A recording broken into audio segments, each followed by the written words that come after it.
So there are many definitions of nuclear safety culture.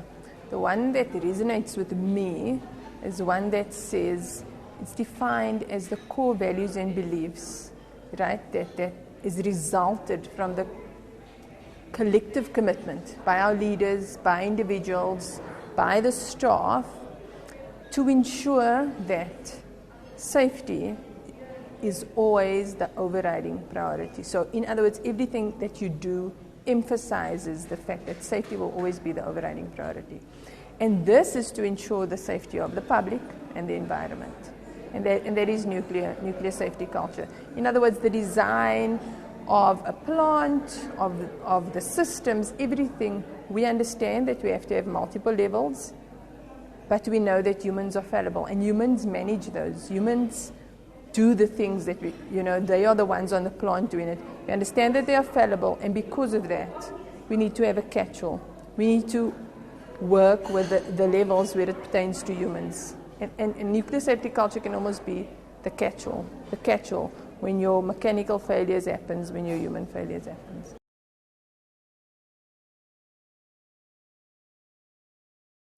Of course. So the whole idea of nuclear safety culture is to emphasize safety over all competing goals all the time. So suppliers, there would be different levels of suppliers, and that would be graded in accordance with your work scope, right? So there would be a whole list of criteria on how you are graded, and if you are a level 1 supplier, the full on RD 0034 set of requirements would apply, and you would need the nuclear safety culture enhancement plan and everything that would comply with a level 1 supplier. As you move down to a level 2 and a level 3, the requirements are not as stringent as a level 1 supplier when it comes to safety culture.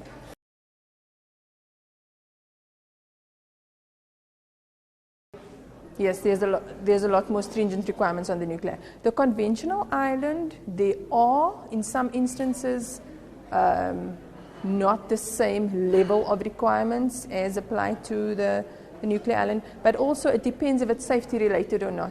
So we cannot only go on the definition of nuclear and conventional island. It depends, is it safety related? Is it essentially supplied? There would be a lot of definitions that would come into play. But generally speaking, there would be less requirements on the conventional island, for sure.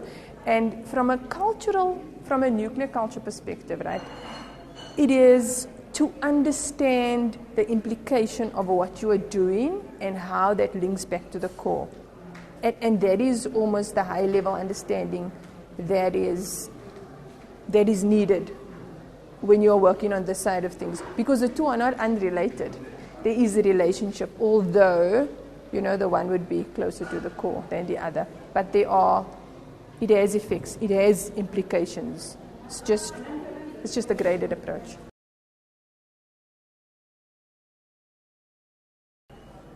So at this stage, we cannot quantify what that looks like, right?